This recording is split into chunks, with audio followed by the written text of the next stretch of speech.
Rishabh Pant struggling against spin, ये statement अपने आप में बहुत कॉन्ट्राडिक्टिंग है कि ऋषभ पंत की जो स्ट्राइक रेट है स्पिनर्स के सामने वो देवदत्त पडिक्कल से भी कम है। वो जिस स्पीड से आ रहे हैं उसी स्पीड से वापस पेविलियन जा रहे हैं। थोड़ा अपने आप को बैक करें एंड बीइंग अ कैप्टन जब आपकी टीम इतनी स्ट्रगल कर रही है तो ऊपर आके खेलना चाहिए।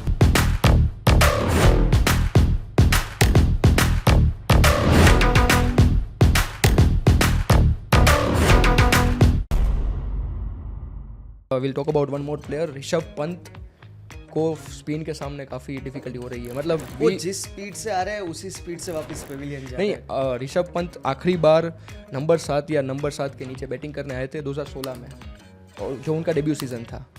उसके बाद उनको कितने 9 साल हो गए, 9 साल में उन्होंने कभी इतने लोअर बैटिंग ऑर्डर में बैटिंग नहीं किया है। लखनऊ और दिल्ली के मैच में प्रॉब्लम ये हुई कि जो बदोनी की पोजीशन है ना वो मार्श पे डिपेंडेबल है। मार्श अगर आउट होगा तो बदोनी आएगा, बाकी बदोनी नहीं आ सकता है। तो उन्होंने समाद को पहले भेजने का सोचा, समाद चले नहीं, फिर डेविड मिलर आए, फिर वो राइटी लेफ्टी के कॉम्बिनेशन की वजह से डिले होता गया और फिर तो डेविड और बदोनी ने डिसाइड किया कि हम ही खेलेंगे, आराम से खेलेंगे।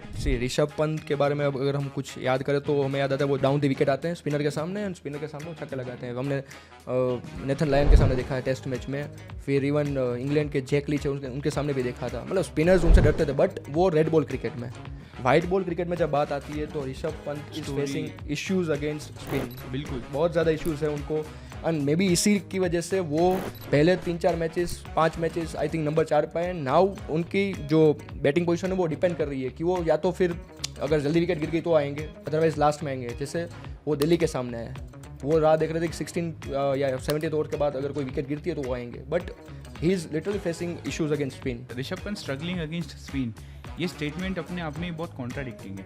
मतलब अगर हम ऋषभ पंत के स्टैट्स की बात करें तो 2020 के बाद ऋषभ पंत ने T20 में कुछ 767 बॉल्स में सिर्फ 895 रन बनाए। ये मैं T20 की बात कर रहा हूँ, जो स्ट्राइक रेट है सिर्फ 116 का। अगर हम उनके कमबैक की बात करें तो उन्होंने 236 बॉल में 267 रन ही बनाए 113 की स्ट्राइक रेट से। तो क्लियरली वो स्पिन के सामने बहुत ज़्यादा स्ट्रगल कर रहे हैं। और उसमें भी लेफ्ट आर्म रिस्ट स्पिनर की बात करें तो उसमें उनका स्ट्राइक रेट 80 के नीचे आ जाता है। एंड ये सिनेरियो हमने CSK के सामने जो मैच हुआ था वो उसमें भी देखा था, जब ऋषभ पंत बैटिंग करने आए, नूर अहमद को बॉलिंग दी।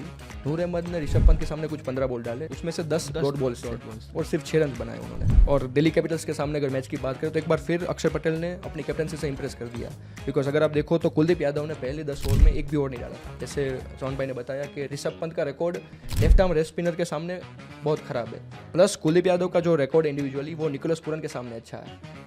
एंड स्पेशली अक्षर पटेल ने निकोलस पूरन और ऋषभ पंत के लिए कुलदीप यादव की ओवर बचा के रखी। नॉर्मली वो पावर प्ले में बॉलिंग डालने आ जाते हैं, बट इस बार 10 ओवर के बाद आए।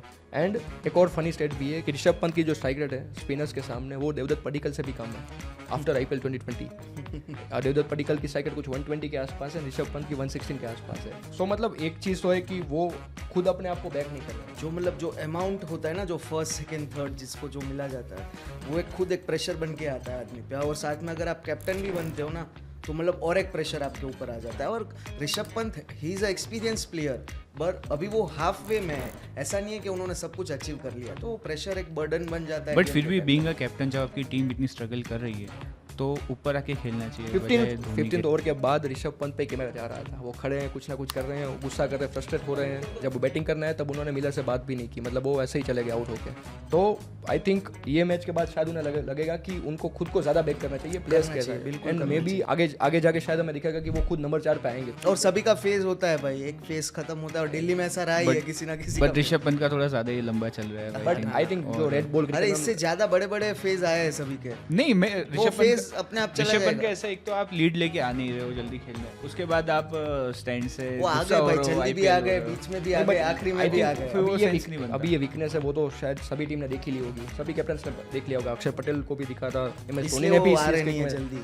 तो मतलब अभी शायद उनको भी पता चल गया है। मे बी अगर आगे जाके जो मैचेस होने वाले, जो 5-6 मैचेस बाकी है LSC के, वो नंबर 4 पे आए। एंड जैसे टेस्ट मैच में हम देखते हैं वो डाउन द विकेट आके छक्के मारते हैं स्पिनर्स को, उनका भी वो थोड़ा कमबैक हो जाए। अगर मार्च के इंजरी के वक्त तो ओपनिंग कर सकते हैं, बाकी वो second down is the best position for him. Number 4 is the perfect place for Rishabh Pant. और एग्जैक्टली थोड़ा अपने आप को बैक करें तो मजा है, थोड़ा बैटिंग देखने में भी ऑटोमेटिक बूस्ट होगा उनका।